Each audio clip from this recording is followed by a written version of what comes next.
Olá a todos, sejam muito bem-vindos a mais um episódio do podcast Marketing para Idiotas, onde todas as semanas falamos sobre marketing, negócios e tecnologia. Se procuram formas de aumentar os vossos resultados online, de fazerem um brilharete da próxima avaliação de resultados, este é o podcast para vocês. Os temas desta semana são: o Google anda a burlar-nos a todos? Burlas online, o que podemos aprender com os burlões? E finalmente o Fred vai brincar aos Legos, sustentabilidade, Lego e manifestações. Olá, o meu nome é Miguel Rão Vieira e estou aqui com o Diogo Abrantes da Silva em direto. Alô. E com o Frederico Carvalho em diferido esta semana. Já sabem, este é o podcast ideal, ou pelo menos é neste episódio que vocês podem aprender sobre burlas, aldrabices e, claro, de vez em quando também aprendem aqui algumas táticas que podem aplicar nos vossos negócios legítimos. Podem subscrever o nosso podcast no Spotify, Apple Podcasts, Google Podcasts, enquanto ele existe, não é, Diogo? Sim, porque o Google Podcast vai-se embora. Mas vai demorar, é só lá para 2024 e ainda o YouTube Music vai-se ter que adaptar à parte de podcasts, ok? Que ainda não se adaptou. Para ver. Se a Google diz que é em 2024, deve ser para em 2030. E pronto, também temos, por falar no YouTube, alguns dos nossos episódios no YouTube, onde podem ficar a conhecer-nos um bocadinho melhor. Diogo, tu esta semana traz aqui uma notícia bombástica: o Google anda a burlar-nos a todos. Conta. Epá, esta semana eu começo por admitir que eu fui enganado, meus amigos. Na verdade, eu fui enganado durante anos e sinto-me traído. Sinto-me traído pela Google e penso que muitos de vocês também se sentirão, ok? Tudo porque cada vez mais estamos a ter acesso ao lado negro e corporate da Google.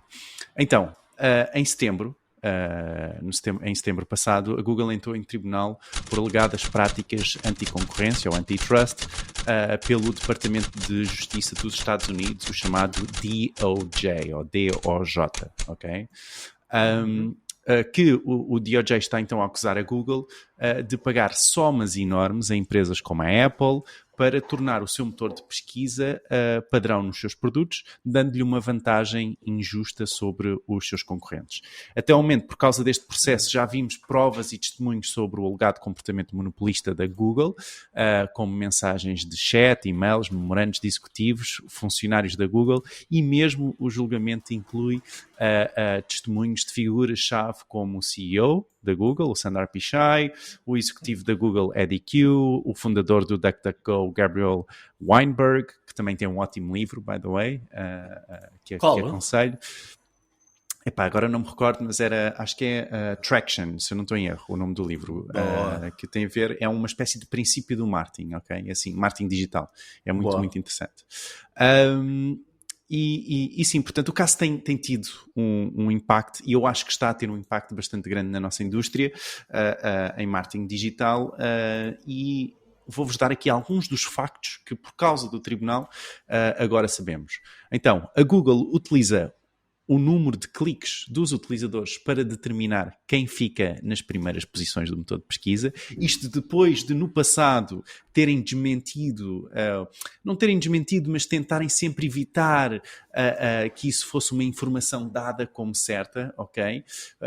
E diziam que usavam, mas não usavam bem, que era uma coisa, e então agora, claramente, tiveram que admitir que utilizam e que esperam que a inteligência artificial e que os seus novos modelos utilizem cada vez menos, ok? Isto foi segundo um depoimento de um trabalhador da Google. Mas a Microsoft, no tribunal, admitiu publicamente, isto é incrível, que não é fácil ser melhor que a Google e que não conseguem ser melhor que a Google no seu motor de pesquisa, ok? Porque a Google tem muita informação por parte dos utilizadores. Isto é incrível. Não é difícil admitir isto. Eles admitirem isto e dizem, não conseguimos porque eles são ultra monopolistas, como nós fomos há 20 anos atrás, não é? Não. Ou seja, isto só os ajuda. Falar sobre isso. Sim. Pronto, na verdade ajuda ao caso a dizer que há um monopólio, não é? Ou que eles têm práticas monopolistas, mas no depoimento da Microsoft, do funcionário da Microsoft, eles acabam até por dizer que a culpa também é da Apple, ok? Porque a Apple não facilita, e mesmo no acordo onde a Bing pagava mais que a Apple, ok? Que a Microsoft pagava mais do que a Google, aliás, à Apple, que eles continuaram a optar por estar com a Google. Isso é muito interessante. Mas, e esta foi escandalosa. Ou seja, a Microsoft diz, como nós pagámos, até pagámos mais, mas eles não nos quiseram, afinal essa prática já é errada. Sim, ou seja, o que eles estão a dizer é que mesmo apesar de financeiramente até poder ser bom para a Apple, não é? Que a Apple acabou por recusar e dando um pouco as culpas à Apple de ter recusado esse negócio, que foi interessante. Mas a Google paga milhões de dólares a navegadores web e fabricantes de smartphones para se tornar como a opção de pesquisa padrão dos utilizadores. E isto é engraçado, que não era claro para toda a gente, parece que partilha a receita de publicidade com esses parceiros, ok? Possivelmente a Apple também está a ter uma partilha de receita com a Google. E isso também é novo, que nós não sabíamos no acordo. Outro que foi muito escandaloso para toda a indústria de marketing digital é que a Google ajusta frequentemente os seus leilões de anúncios Google Ads para atingir os objetivos de receita, aumentando por vezes os preços dos anúncios ou o gasto mínimo, e não informa os anunciantes sobre estas alterações. Pois é. Isto foi claramente dito então por memorandos e por e-mails até que foram apresentados no tribunal. Mas a Google enfrentou pressão para cumprir expectativas do CFO, ok? E do Wall Street para no segundo trimestre de 2019, segundo o e-mail que foi apresentado, tentou então pedia para encontrarem formas criativas de aumentar a sua receita de publicidade e evitar uma queda no preço das ações, ok? Uma segunda queda consecutiva nas ações da Google. E isto é super interessante, ou seja, o que eles estão aqui a dizer é que a Google teve que... sabem aqueles padrões enganadores, não é? Os dark patterns que existem por toda a plataforma do Google Ads. Pronto, isto é a culpa. São as formas criativas que eles encontraram para que as pessoas, para que os anunciantes gastassem mais na plataforma, ok? E isto agora foi admitido publicamente. Portanto, agora sim, adiciono eu, ok? Se tinham dúvidas que as recomendações da Google para irmos all-in em automatização e melhorias de inteligência artificial, ok?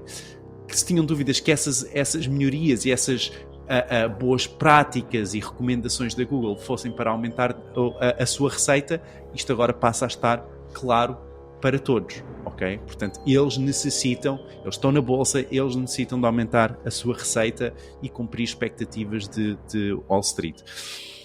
Enfim, portanto, muito virá, sendo que o julgamento, na verdade, ainda dura mais 5 semanas, ou até novembro, não é? Portanto, ainda vão haver muito mais informações. Isto era a razão pela qual nós estávamos a adiar este tópico aqui no nosso podcast. E só de acrescentar que se o DOJ, portanto, se o Departamento de Justiça dos Estados Unidos ganhar este caso, ok, o tribunal pode ordenar a empresa a parar com estas alegadas práticas desleais, não é? Ou mesmo dividir a empresa. Ok? Dividir a empresa Alphabet do motor de pesquisa Google. Ok? Isso é super interessante. Tá bom? Mas isto para dizer que é considerado um dos maiores casos em tecnologia.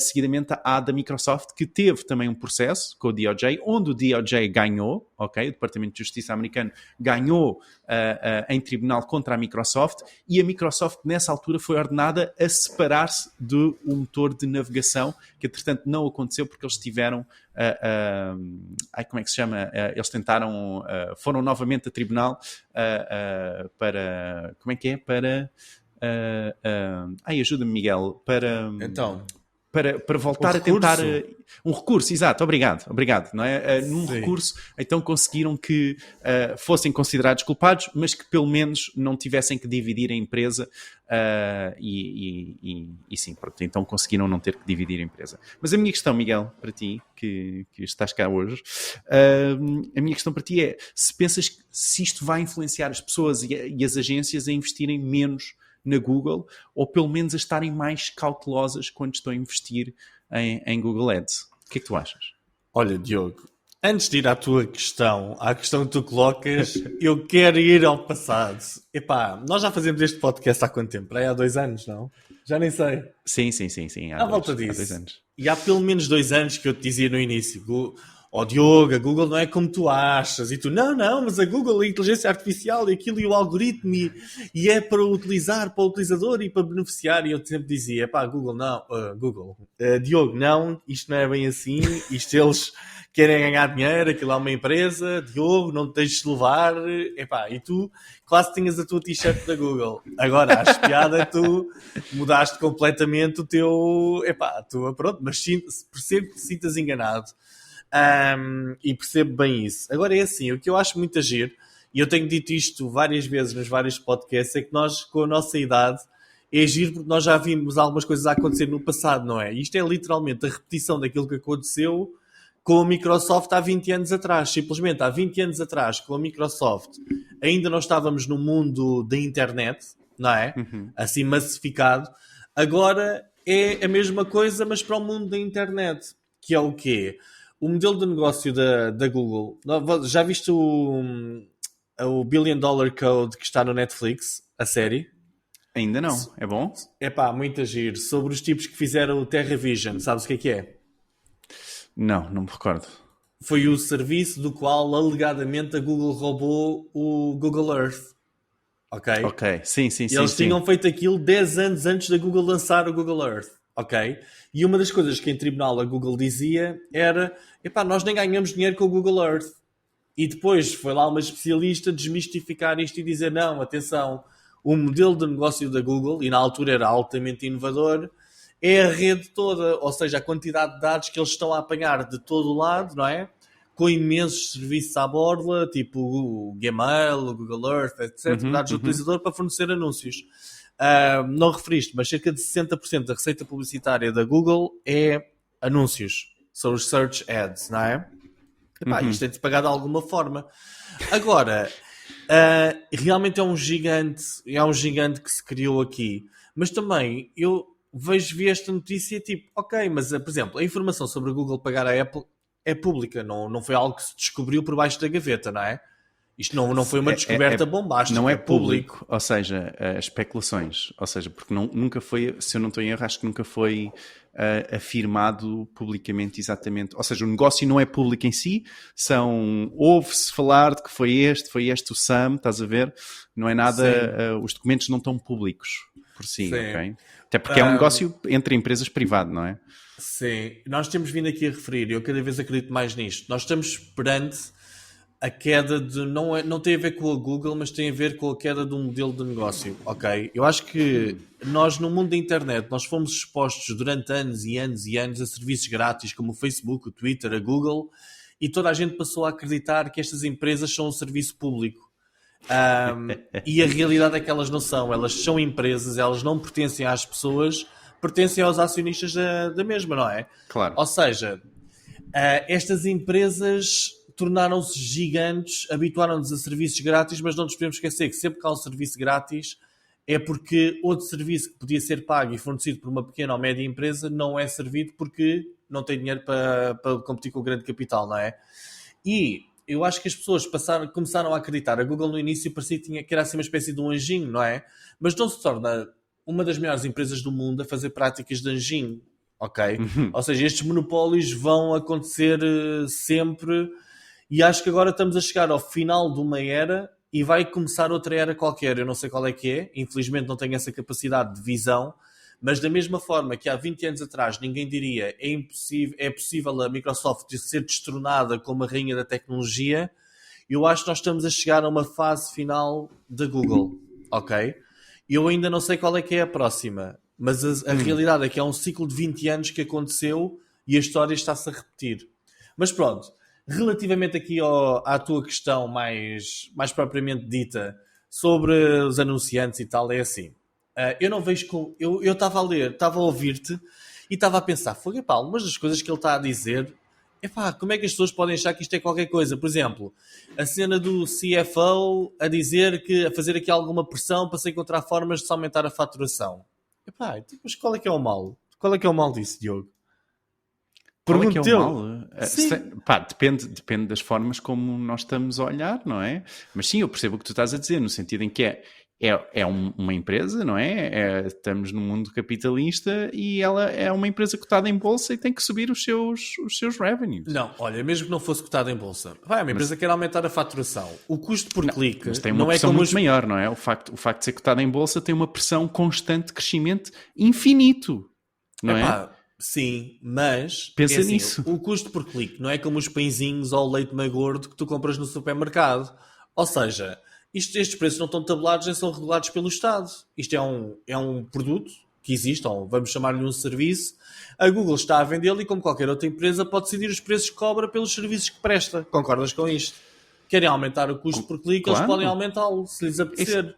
É isso que eu estou a dizer. A questão é, repara, quando tu estás a anunciar com a Google, imagina, quando tu estás a anunciar com a Google e aquilo diz, por exemplo, que o sistema está-te a dizer uma mensagem que diz pode atingir mais utilizadores ao mesmo preço, ao mesmo custo por clique, não é?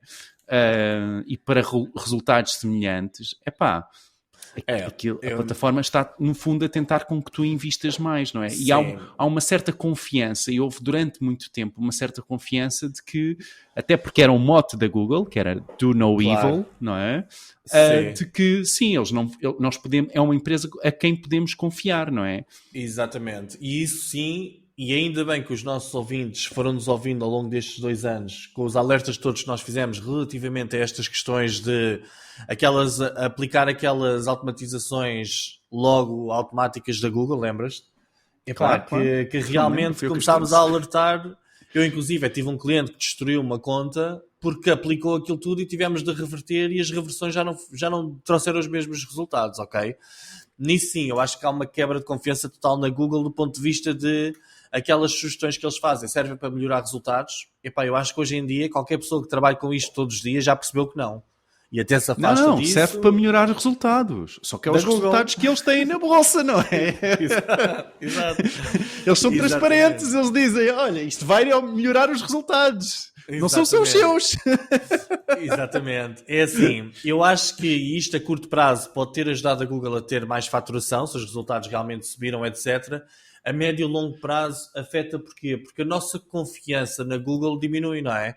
Ou seja, hoje em dia, nós, por exemplo, mesmo, até nem falaste sobre isto, mas aquela troca que nós falamos em alguns episódios, a forma com que as palavras-chave agora, as broad e as exact matches, etc., estão a funcionar, nós neste momento, o Google traz-nos todo o tipo de tráfego de porcaria para a nossa campanha. É brutal. Se nós não estamos sempre a negativar palavras-chave, parece que estamos sempre a receber tráfego que não interessa para nada, não é? Estamos sempre a pagar cliques que não nos interessam. E isto deve estar alinhado com essas práticas. Ou seja, nós vimos para um mundo de uma oportunidade incrível que é a inteligência artificial a ajudar nos processos. E na realidade, o Google está-nos a fazer desacreditar estas técnicas mais automatizadas que, a meu ver, em médio e longo prazo, até os podia ajudar a trazer clientes novos, não é? Mas hoje em dia, eu penso que era mais fácil uma pessoa que não percebesse nada de marketing digital há 5 ou 6 anos atrás começar uma campanha no Google e ter sucesso do que hoje em dia. Com tantas armadilhas que eles meteram, não concordas com isto ou não? E também porque está muito mais caro anunciar, não é? E está muito mais difícil conseguir, se calhar, buscar resultados como antigamente. Há muito mais concorrência, é mais caro. Eu nem estou a falar propriamente de haver concorrência ou de ser mais caro. Eu estou a falar de não fazeres a asneira na configuração da campanha. Eu acho que isso é difícil, Miguel. Porquê? Porque tu, como não especialista, tu não sabes o que é que não é asneira. Ou o que é asneira, aliás. Sim, não é? mas Portanto, estou a dizer que consegues eles facilitam muito. Sim, mas eles facilitam muito o processo hoje em dia, não é? E que seja um processo muito automático e tentam mesmo puxar pelo processo automático, não é? Até para tentar facilitar ao máximo que os anunciantes novos cheguem e consigam investir. Agora, as pessoas não vão ter a percepção de que aquilo que estão a fazer pode ser ou não uma borrada.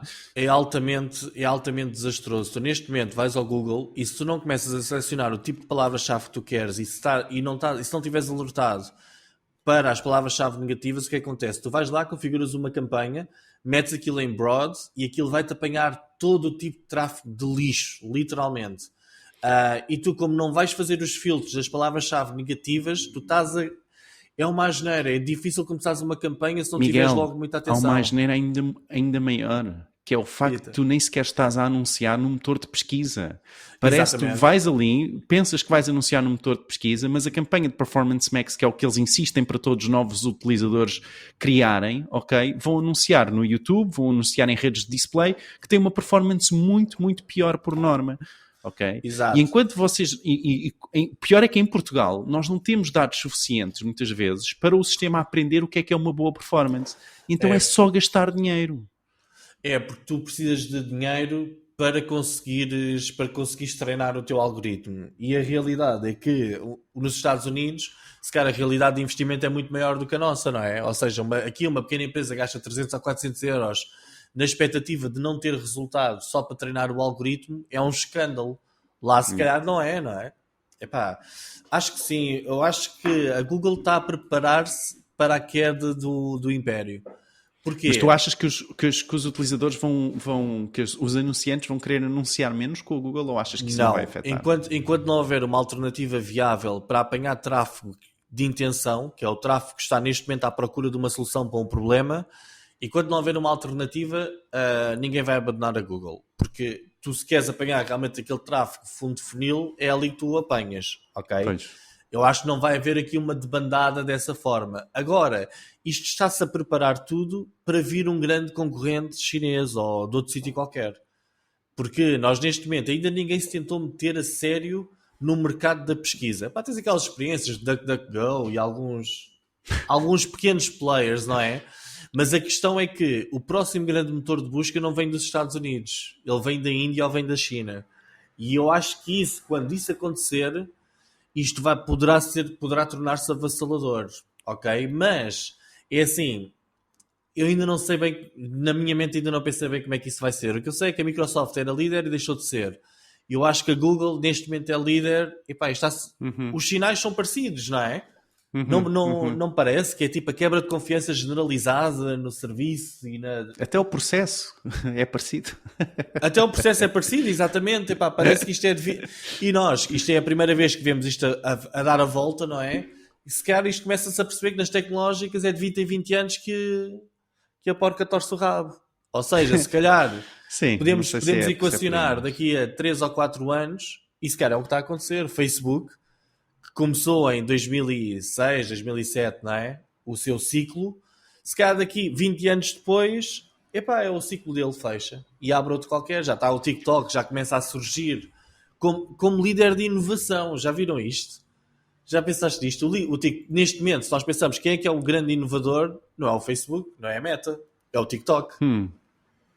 Ou não concordas? Não sei. Neste caso, se calhar seria... Não sei se concordo. Até porque que é o depois tens muita a inteligência artificial a dar ali um boost enorme, tanto à Microsoft como à Google, como à... Não, mas o inovador redes redes sociais. Inovação de redes sociais. Sim. Nesse mercado. É o TikTok, sim. Neste momento, o grande inovador. Sim. Não é? Vindo da China e estou a tentar bloqueá-lo por todas as vias legais, excepto pela via das funcionalidades, não é? Ou seja, estou a copiá-lo e tal. Não sei. Mas acho que é uma boa reflexão e vamos certamente falar mais sobre isto ao longo do próximo ano. Sim. Sem dúvida. E mesmo no final, eu acho que ainda vai sair muito mais informação que não vai ser bonita para a Google. Acho que a Google não vai ficar mesmo bem vista depois deste processo. Sim. Mas vamos ver. Muito bem, então, pessoal que nos está a ouvir, muito obrigado por nos estarem a ouvir antes de mais. E se gostarem, não se esqueçam de subscrever, porque no fundo, por cada subscrição, nós conseguimos alimentar os nossos filhos. Portanto, força, não se esqueçam. Não se esqueçam de subscrever e clicar no sininho. Eu gosto de clicar no sininho. É verdade. Então, Miguel, tu trazes-nos também uma espécie de outra burla, não é? Que burlas é que tu nos trazes? Olha, o meu tópico desta semana é burlas online. O que podemos aprender com os burlões? Então pronto, eu esta semana venho falar de burlas, não venho falar aqui das burlas do Google, mas mais propriamente de uma notícia que eu vi no site da Peopleware. Como estou só cá eu e o Diogo em direto, e como vocês todos já sabem, o Diogo tem um passado super obscuro de burlas e scams, Eu até posso dizer, eu não sei se tu te lembras, Diogo, mas eu a primeira vez que eu ouvi falar sobre o botão de dispute do PayPal, foste tu que me disseste, para aí há 12 anos, num evento qualquer de startups, lembras-te? E tu estavas a dizer que tinhas comprado uma coisa e depois tu disseste, agora eu vou fazer aqui o dispute para receberes o dinheiro de volta. E eu tipo, este gajo é um grande burlão. Mas pronto, aparentemente Diogo... Obrigado por expores toda essa parte. Exato. Aparentemente tu sentes-te burlado pela Google, mas eu digo isso, ladrão que rouba ladrão. Pronto. Mas, olha, eu venho falar então de burlas online e deste headline bombástico que eu não estava à espera, e que é: jovens têm mais chance de ser burlados online do que os mais velhos. Tinhas ideia? Não fazia a mínima, não. É verdade. Quer dizer, não é muito difícil também de ser, não é? Portanto, se pensarmos nas crianças, principalmente, quando recebem, pode ser fácil burlar mais uma criança do que um adulto. Mas não estamos a falar de jovens adultos, sim, né? 18 anos, 19. Ok, está bem. Eu nunca pensei que assim fosse, mas segundo um estudo da Deloitte que vocês podem ver em marketingporidiotas.pt, eu também sou daqueles que acreditava que uma pessoa que nasceu já no digital, não é? À partida conseguiria perceber melhor o que é um esquema e o que é que não é um esquema. Mas agora, quando estava a fazer este tópico, pensei um bocadinho melhor sobre isso. Realmente nós os velhos, nós somos uma geração, acho que nós somos a geração mais incrível de sempre. Nós sentimos o amor do vírus I Love You a infectar milhões de e-mails no mundo inteiro. Nós sentimos o verão das fotos quentes da tenista Kornikova, quando as fotos ainda faziam palpitar corações, não é? Aqueles tempos em que umas fotos faziam o mundo parar, não é? E também recebemos as fotos no e-mail. Nós somos do início dos telemóveis, quando todos ainda tínhamos uma enorme vontade de ter aqueles toques especiais que diziam ao mundo: nós somos originais. E subscrevíamos aqueles serviços Era toques polifónicos e tal, com músicas conhecidas. E quando nós sacávamos o toque, subscrevíamos um serviço por SMS que nem as operadoras sabiam muito bem como é que se podia cancelar. Era espetacular. Nós somos a geração solidária que apoiou o príncipe da Nigéria, que, coitado, estava a tentar urgentemente transferir fundos para a Europa. Os nossos pais tiveram a possibilidade de trocar notas de escudos pelas novas notas de euros à porta de casa, antes sequer delas estarem disponíveis no mercado. Antes disso, os nossos avós foram convidados para ir a uma loja, receber um prémio num concurso que nem se lembravam de ter participado e acabavam com o colchão ortopédico em casa, com suaves prestações. No amor, esta é a última. No amor, nós somos a geração que, quando pedia a foto no Mirk, não sei se ainda se lembram, apanhava uma foto toda pixelizada e tentava aplicar um filtro assim de inteligência artificial para imaginar a realidade da pessoa por trás daquela foto. Bem, vocês perceberam a ideia. Nós passámos mesmo por muito. Mas, aparentemente, esta geração Z não passou por isso tem 3 vezes mais hipótese de cair numa burla de phishing, de catfish, de cyberbullying, do que nós. E atenção, tem 2 vezes mais probabilidades de verem as suas contas nas redes sociais hackadas, ok? Ou pirateadas. Apesar de nós termos sido a geração que inventou a password, ou password 1, ou password underscore. Enfim, o estudo diz que pessoas com mais de 55 anos foram as menos propensas em cair em fraudes. Porquê? Porque se não tiverem a certeza, não clicam. A verdade é que os burlões estão cada vez mais sofisticados e são especialistas de user experience. Por exemplo, eu tenho um cliente na área do crédito que mostrou um site onde alguns clientes dele caíram numa esparrela ou numa burla de crédito consolidado para pagamento de dívidas, etc. Eu, quando vi o site que ele mostrou, eu fiquei mesmo impressionado. Eu pensei, grande design, está super simples, mas eficaz. Eu retirei de lá imensas ideias de copywriting, o que me levou a pensar até, mas como é que eu contrato a pessoa que fez esta campanha ou esta ação? Eu agora estou mesmo a falar a sério. A landing page era excelente. Eu digo sempre aos meus clientes: uma mente confusa não compra. E na realidade é que estas páginas de burla fazem uma coisa na perfeição. Elas são simples e conseguem mesmo tornar as coisas tão simples que convertem visitantes em vendas. Se isto fosse aplicado realmente a um negócio legítimo, as coisas funcionavam como deve de ser. As burlas, quando são bem feitas, são inovadoras e são exemplos perfeitos de marketing digital aplicado na prática e com simplicidade. Diogo, estamos cá só nós os dois E isto é um ambiente seguro, por isso eu faço as seguintes perguntas. É? Tu, primeiro, tinhas a ideia que as gerações mais novas caíam mais em burlas online. Outra pergunta que eu não falei sobre inteligência artificial, mas achas que a inteligência artificial vai criar novas e melhores burlas? E, finalmente, o que é que os marketeers têm a aprender com os burlões? Se é que temos a aprender alguma coisa, na tua opinião. Bem, eu não sei se isto é um elemento seguro, porque pelos vistos disse-te uma coisa há 11 anos que depois vem para aqui, portanto eu não sei o quão seguro este ambiente é. Exatamente, é seguro, mas está a ser gravado e vai ser publicado. Por isso, não admitas nenhum crime. mas tentando responder aqui eu não tinha, ou seja, eu não tinha a noção, não tinha números, se eram realmente, caíam mais facilmente em burlas, ou seja, eu tenho essa geração Z, repara, estamos a falar de crianças que eu acho que é até aos 6 anos, 5 anos, ou lá o que é de idade, não é? Portanto, o quê? E é normal, essas crianças, portanto eles agora podem ir até aos 18 anos, neste momento, ou até, sim, acho que até aos 18, 20 anos, mas depois é tudo para baixo, portanto, e depois é que vem a geração alfa. Mas pesquisa aí online enquanto então, mas olha lá, a geração tira já isto para não ficar online, para não ficar aqui.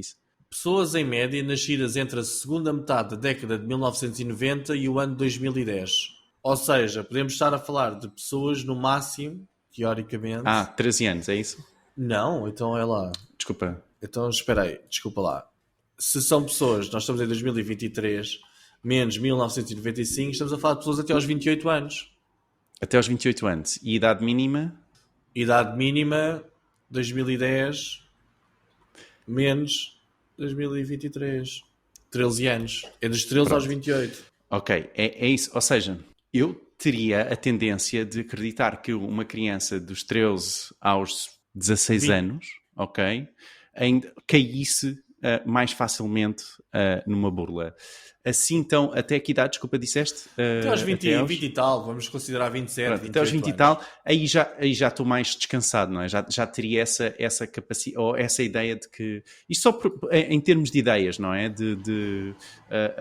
Teria uma ideia que já se sentiriam mais seguros. Mas sim, como é óbvio, nós tentamos sempre proteger os nossos filhos, não é? Portanto, as nossas crianças, o máximo possível destas burlas que acontecem, como também tentamos proteger os nossos pais. Portanto, eu acho que teria sempre essa sensação de que tanto os nossos pais como as nossas crianças pudessem ser mais facilmente burladas. Não teria uma ideia assim até aos 20 anos que fosse assim também fácil para isso. Mas pronto, isto é a média, não é toda a gente, como é óbvio. Mas sim, quanto se a inteligência artificial vai criar novas e melhores burlas, certamente, não é? A última que eu tenho recebido muitas vezes é um telefonema a dizer que é da polícia judiciária e se eu quiser ouvir o processo que eu tenho de momento para eu clicar em não é? E esse certamente é subscrição de um serviço qualquer, ok? Essa está boa. Agora, a única coisa que me diz que isto é uma burla é que aquilo a mensagem vem em inglês, não é? Ok. O que é estranho, não é? E é um robô, portanto, e aquilo vem em inglês, portanto eu não vou confiar nisso, e mesmo que fosse em português, que vai haver agora, não é? Já temos o AI para fazer a tradução a uma voz em português, mais human soundable, não é? Vai certamente acontecer em português e isso vai ser difícil depois também nós conseguimos distinguir o que é o quê, diz. Só um bom corretor ortográfico já faz uma grande diferença na taxa de conversão de uma burla, não? Ou seja, antigamente as burlas vinham cheias de erros ortográficos, agora já são páginas... É o que eu digo, aquela página, por acaso eu não tenho aqui e hei de partilhar, tenho que ver se a recupero. Não, e repara, nós estamos em Portugal e esses temas têm que se adaptar para portugueses, não é? E para português, aliás. Isso é interessante porquê? Porque se tu pensares que o pessoal nos Estados Unidos que fala inglês e as burlas são todas em inglês, eles não conseguem ter esta distinção se é a polícia judiciária que está mesmo a telefonar como para mim, não é? Por exemplo, nós muitas vezes vemos essas traduções mal feitas, mas eles não têm as traduções mal feitas porque muitas vezes aquilo vem em inglês e muito bem escrito, não é? Pois. Portanto, é muito mais difícil se olharmos para esse mercado. E sim, quando se há alguma coisa como marketers a aprender, eu acho que há a questão de o menos aprender aquilo que não devemos fazer. Ok? Eu tenho esta muito que costumo... Ainda ontem dei o exemplo numa formação, que é nos SMS de uma empresa nunca enviar um bit.ly, ok? Porque o utilizador não sabe para onde é que vai. Isso não dá confiança, ok? Para onde é que o utilizador vai clicando naquele link, ok? Então a ideia é sempre enviar, imaginem, se somos a Microsoft, enviar a microsoft.com/SMS ou SMS 1, 2, 3, 4, aquilo que quiséssemos. E depois esse link é que vai redirecionar para a nossa landing page. Deixa-me só terminar. Desculpa. Que é para dar aqui esta ideia. Porque os bit.lys foram tão usados em SMS, ok? Que agora nós conseguimos, como marketers, aprender aquilo que não queremos utilizar para dar confiança ao utilizador. Okay? Boa, tá bem. Portanto, isso eu acho que é uma daquelas coisas que nós podemos aprender de que, ok, como é que nós podemos, não é, dar a confiança ao utilizador que este site é real, que este serviço é real e está seguro neste local. Diz. Olha, eu na minha experiência aprendi a não confiar minimamente em nada do que vem por SMS. Porque quando comecei a trabalhar SMS marketing para alguns clientes, apercebi-me que nós podemos escrever exatamente aquilo que quisermos no remetente do SMS. Ou seja, eu posso escrever lá EDP e mando uma entidade e uma referência para alguém e a pessoa acha que aquilo vem da EDP, não é? Yeah. Porque é que ainda não se resolveu este problema de qualquer pessoa poder escrever o que quiser no sender do SMS, não é? Sim, supostamente o que acontece é que deve ser aprovado esse sender agora. Portanto, essas empresas têm a obrigação de aprovarem o sender também. E o que muitas empresas tentam fazer é que o sender, para ser um advertiser, tem que dar a prova de que aquilo é o nome da empresa ou que aquilo é o nome do remetente. Mas isso está do lado das empresas e nem todas as empresas estão a seguir as regras e estão a fazer isso, ok? Há empresas que não, simplesmente não querem saber e vais enviar, inscreves e envias como quem tu quiseres. E isso é um tema, como é óbvio. Pois, muito bem. Olha, obrigado pelos teus feedbacks. Infelizmente não consegui fazer com que tu admitisses aqui nenhum crime online, que era um acordo que eu tenho um acordo com a PJ. Eles também estão atrás de mim e eu disse que entregava-lhes um gajo de bandeja esta semana. Epá, pronto, se eu não estiver no próximo episódio... De adicionar que essa questão da PayPal, se eu bem me recordo, acho que era um template de WordPress e que o template não funcionava, ok? E depois o que eu fiz foi dispute. Se isto é o que é, não é? Não me recordo se é isto, ok?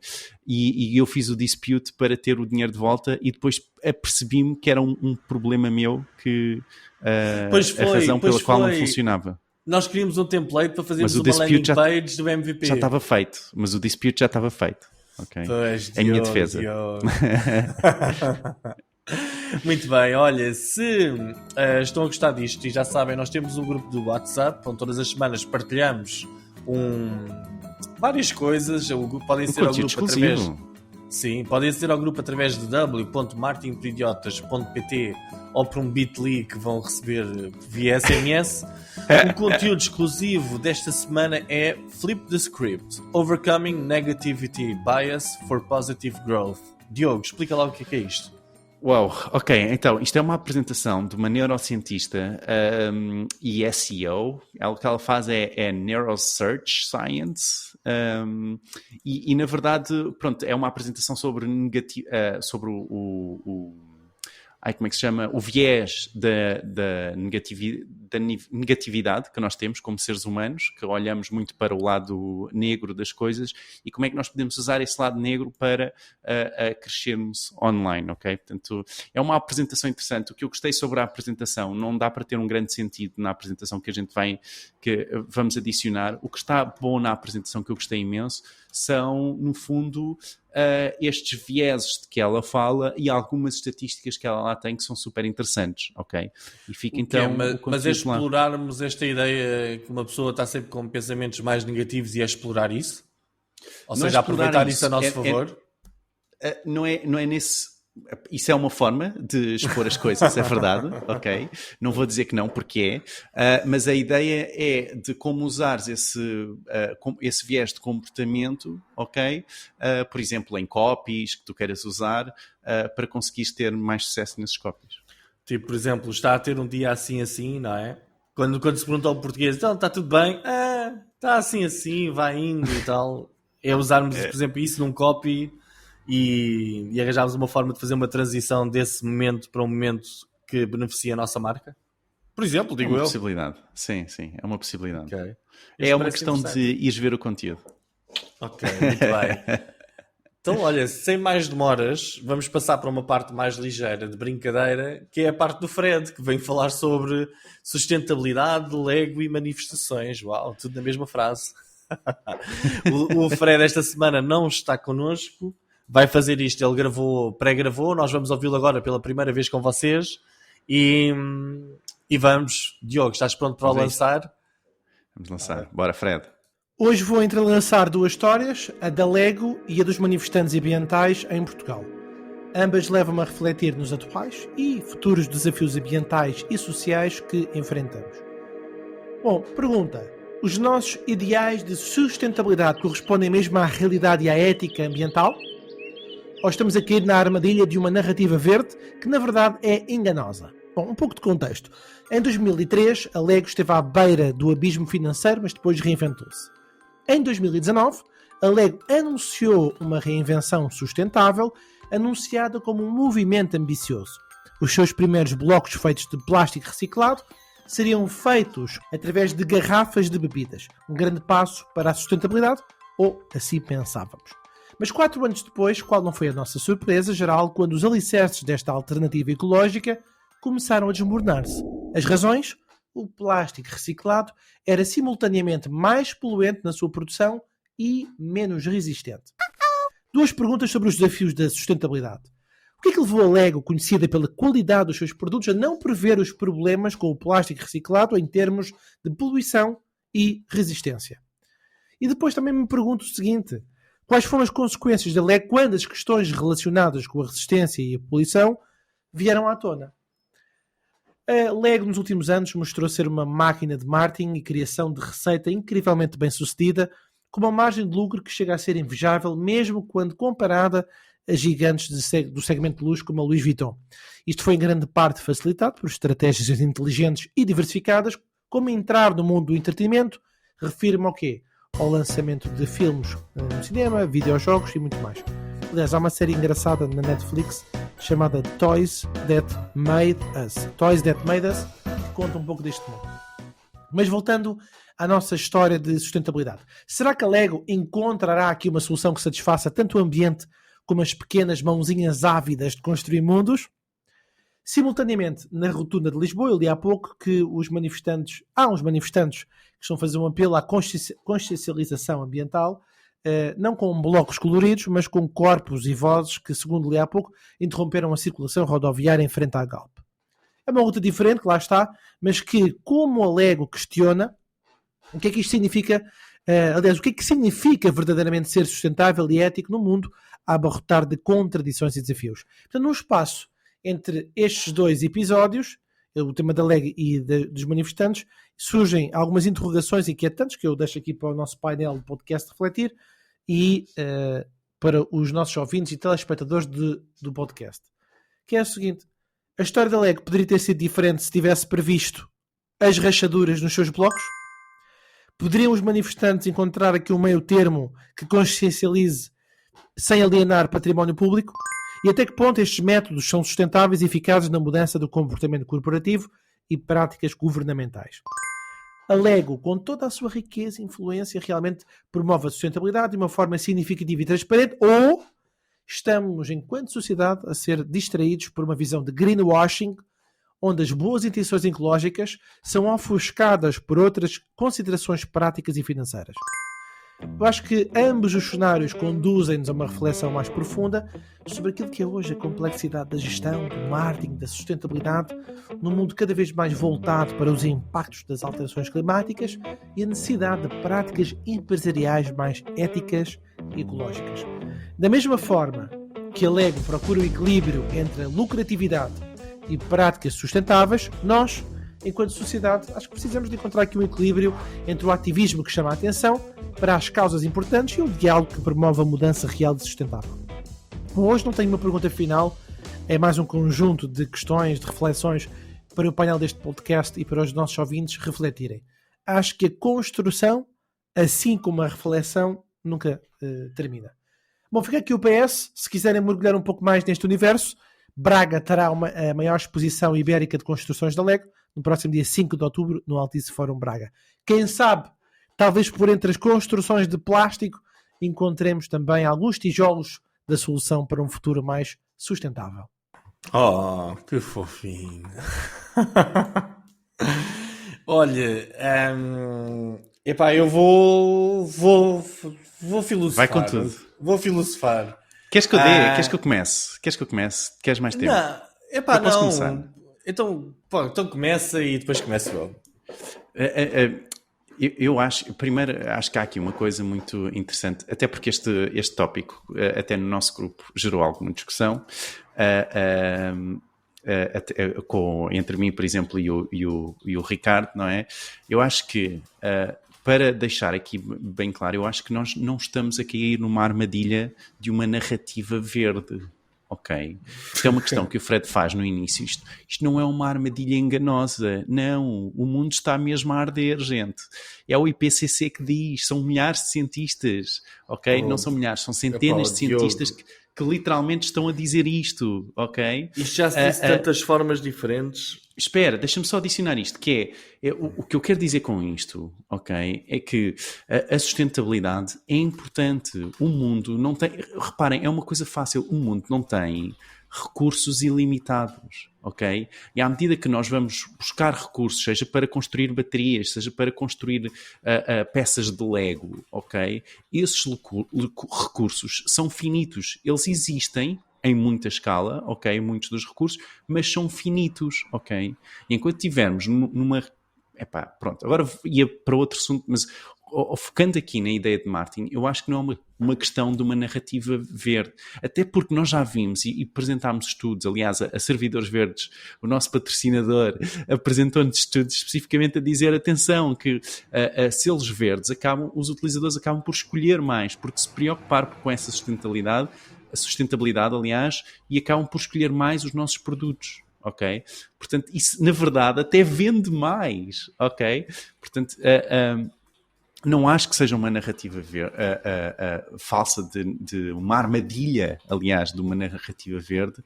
Acho sim que as empresas têm que encontrar várias formas, e como a Lego tentou fazer neste caso, não é? Tentou encontrar uma forma e apercebeu-se que estava, na verdade, a poluir mais. Que não é bem só assim, ok? Porque depois há toda uma questão de que toda a reciclagem, não é? O plástico reciclado é normal que tenha mais consumo que o plástico virgem. Ok? Mas pronto, a transformação do plástico da forma que eles criam é que pode estar a criar uma poluição muito maior ali agregada. Mas é porque é o tipo de plástico que eles querem, que seja leve, que seja fácil de transportar, etc. Ok? É uma opção. O que eles tentaram, e bem, na minha opinião, tentaram foi encontrar uma solução. Não conseguiram.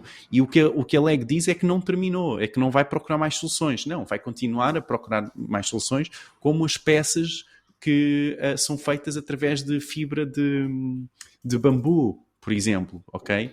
Que é uma possibilidade de fazer, ok? É muito mais caro para a Lego, e o que torna o Lego em si o produto mais caro, mas é uma possibilidade. Tá bom? Pronto, eu acho que é muito... Há esta questão aqui a associar. E por último, só deixar uma questão de que, sim, portanto, nós sabemos que pode até vender mais. Portanto, em marketing, sim, pode nos ajudar a ter selos verdes a vender mais. Portanto, até pode ser uma boa estratégia. Cuidado de não irmos contra a diretiva de greenwashing da União Europeia, que temos que ter em atenção, não é? Não podemos estar aqui a pensar numa ideia de greenwashing, de como é que eu posso tornar este produto, este sabonete que sempre foi sólido, agora é mais sustentável porque é sólido. Não, é um sabonete e sempre foi sólido, não é? Quando nós de repente agora dizemos que esse sabonete sólido é mais sustentável, não, ele sempre foi sustentável por ser sólido e por não ter que levar uma embalagem de plástico enorme como um sabonete líquido. Ok? Mas podemos referenciar que isso pode ser uma escolha mais sustentável, ok? Isso podemos dizer. Okay? Portanto, é preciso ter muito cuidado com as palavras e é bom que hajam diretivas neste sentido, que é para não termos exatamente evitar o que é o chamado greenwashing, que é uma ideia de sustentabilidade enganadora. Okay? No fundo é isso que significa greenwashing. Então, o que é que as empresas podem fazer? Procurar fontes de energia renovável. Isso é sempre uma forma de se tornarem mais sustentáveis. Investir em tecnologias energeticamente eficientes. O vosso website pode ser energeticamente eficiente, mais eficiente, ok? Quanto menor o vosso carregamento, quanto menos pesada for a vossa página, pode ser mais energeticamente eficiente, ok? Reduzir desperdício, como em vez de ser a Amazon embrulharem um pacote dentro de um pacote, não, enviem diretamente para os utilizadores na caixa original. É uma possibilidade, ok? Portanto, são algumas práticas que automaticamente conseguem reduzir a pegada do negócio e que nós podemos utilizar, ok? E não é preciso ser um neurocientista ou um cientista de todo, não é? Para perceber isto. E é verdade que foi complexo. O que a LEG está a tentar fazer é substituir a sua peça de uma forma mais sustentável, mas economicamente, não é? Para eles que seja benéfico. Ok? E isso é problemático, ok? Porque a LEG vende muitas peças, não é? E não pode simplesmente mudar todo o seu processo. Isso vai ter custos, ok? Mas nós, como pequenas empresas, vamos ter essa mobilidade e podemos fazer isso. Portanto, sim, desculpa, é um assunto muito, muito meu. Olha, mudarem para servidores verdes, não é? Isso é super importante também, ok? A energia renovável, isso é uma pegada, o online tem uma pegada também, ok? Força, Miguel, desculpa. Não sei se te ajudei a dar-te aqui algum tempo para pensar. Epá, não, olha, é assim, eu para pensar mesmo sobre isto, eu gostava de ter tipo aí 2 semanas para ter aqui as respostas todas na ponta da língua. Mas olha, desde que me lembro, o mundo está em emergência climática. Já foi a camada de ozono, que aparentemente está a ficar resolvida. Depois agora inicialmente era a Amazónia, recordas-te quando éramos pequenos? A utilização do papel, não é? Sim, exatamente. Ou seja, e acho que realmente são problemas que têm de ser resolvidos. Eu gostava que o mundo se focasse em resolver problemas muito, para mim, que a meu ver, são mais imediatos, que é a poluição dos rios, etc. Aquela poluição, a quantidade de lixo que nós fazemos. Eu acho que este do CO2 é um bom problema para ser trabalhado, porque é um problema que é fácil de vender às pessoas, esta ideia, não é? E é fácil depois arranjar aqui formas de compensações carbónicas, etc. Mercados de CO2, epá, o mundo inventa com cada coisa que eu até me passo. Mas pronto, Diogo, olha, pergunta para ti, um quiz. Sabes o que é que acontecia num mundo onde a atmosfera fosse completamente desprovida de CO2? Possivelmente nós não sobreviveríamos, não é? Certo. Nós precisamos do CO2, não é? Claro, exatamente. E as Ninguém árvores, repara, as árvores o CO2 é a comida das árvores. Mas, epá, estava a gozar. Claro. Não vamos estar a falar sobre este tema. Por amor da santa, não é essa a nossa a ideia, não é? Obviamente a questão do CO2 é importante. Eu acredito profundamente que é importante nós estarmos atentos a tudo o que sejam questões ambientais. Mas também acho muito importante, e foi uma coisa que o Fred disse, conseguimos filtrar um bocado aquilo que nos chega, não é? Ele disse, os nossos ideais de sustentabilidade correspondem mesmo à realidade e à ética ambiental. Mais ou menos, não é? Nós, pensamos nos ideais de sustentabilidade neste momento, estamos aí todos a cantar o Kumbaya e a pararmos com os carros. Mas nós temos estes ativistas, hoje em dia, que são, para meu ver, são ativistas da tanga. Os que vão ali parar o IC19, literalmente estão a parar o IC19 a fazer com que todos os carros fiquem parados, a carburar ainda mais para a atmosfera. Ou então os Miguel, que vão esvaziar pneus dos não é? Tens que percebê-los, porque eles é que vão cá ficar. Nós vamos morrer, olha, Miguel. Nós vamos morrer, entretanto. Eles vão cá ficar mais 20 anos do que nós. Não venham com tangas. Eles vão cá ficar mais 20... Então, se eles têm agora 20 anos... e nós temos 40, vou ficar cá mais 20 anos. Não venham com essa ideia de o nosso mundo e nós devemos fazer o que queremos. Não é bem assim. Não é bem assim. Tem de haver algum respeito pelas pessoas, até porque os protestos, têm de ser protestos com cabeça, não é? Ou seja, ir ali, parar o trânsito, ficar toda a gente ali parada, não sei quanto tempo, E ainda por cima, epá, é burro. Estão parados a carburar. Estão ali, não desligaram os carros, pois não. Epá, ficaram todos com os carros, nem mesmo a poluir. Epá, só porque os meninos querem ir fazer aquilo. Eu acho que há formas mais inteligentes, digo eu. Há formas mais inteligentes de fazer as coisas. Epá, pelo menos mais criativas. Se precisarem de ajuda, pá, contactem-me. Eu tento ajudar aí umas formas mais criativas do que simplesmente importunar a vida a toda a gente. Eu percebo, é uma emergência, querem coisa. Epá, mais ou menos. Também houve uma emergência na nossa era, na era dos nossos pais, há de ter havido outra emergência qualquer, e há sempre uma emergência. E sim, as coisas têm de ser resolvidas, mas não é, a meu ver, não é assim.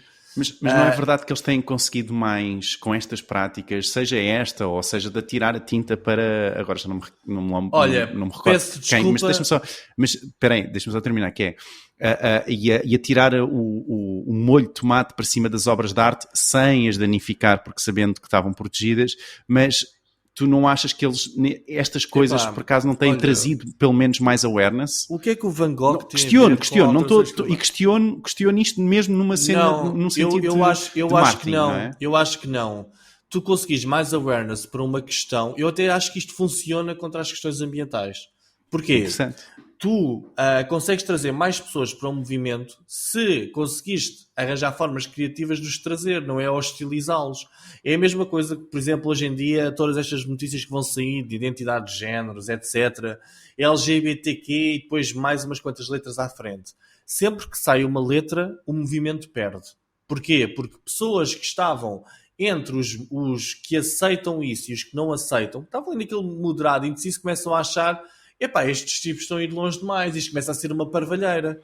E tiram pessoas do respeito pelo movimento em vez de trazerem mais pessoas para o movimento. Até é uma das técnicas utilizadas em marketing político, que é, se tu queres conquistar novos eleitores, tu vais à posição do teu oponente e lanças notícias que tornem essa posição ainda mais extrema, para as pessoas poderem dizer: epá, eu não me posso identificar com aquilo, não é? E neste momento é o que está a acontecer. Ou seja, nós tivemos lá as miúdas que foram a tirar tinta ao ministro. Epá, o ministro até me parece que ele até devia ter apresentado queixa. Se não quer dizer que a partir de agora qualquer pessoa pode ir fazer o que quiser para qualquer lado. Já não há regras nenhumas, não é? Elas foram a tirar, epá, para o ministro do Ambiente, não é?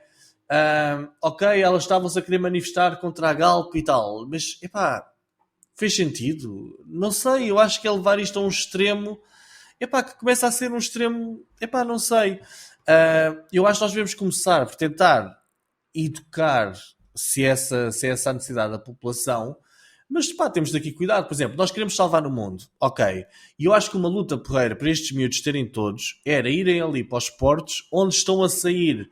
Nós na Europa e nos Estados Unidos nós exportamos lixo para a África, não é? E para países subdesenvolvidos, sabes disso? Sabias? Sim, ou não? sim. Ok, Sim, claro. Epá, que vão com botes parar esses barcos e dizer: não, este lixo não pode ir para a África nem para países subdesenvolvidos, não é? Isso é uma boa luta. Agora, esta coisa que o Diogo, que o Fred disse, nós estamos aqui na armadilha de uma narrativa verde que na verdade é enganosa. Pá, sim, eu na minha opinião sim.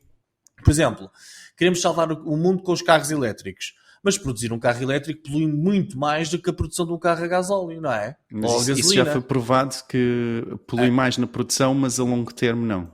Assim, e quanto tempo é que dura um carro desses? Quer dizer que nós Miguel, com um carro elétrico... Miguel, com um carro não elétrico, vamos estar aqui a discutir isso, eu sei, que acho que mas não é pronto. essa a ideia. Mas é todo este tipo de coisas. Por exemplo, queremos salvar o mundo, mas continuamos a tirar os saquinhos de plástico para a fruta. Nós queremos salvar o mundo, mas continuamos a produzir 2 ou 3 sacos de lixo por semana. Queremos salvar o mundo, mas continuamos a querer t-shirts a 5€ produzidas numa sweatshop no Bangladesh por pessoas exploradas, não é? Queremos salvar o mundo, mas continuamos a querer telemóveis novos 2 em 2 anos e de carros 4 em 4 anos.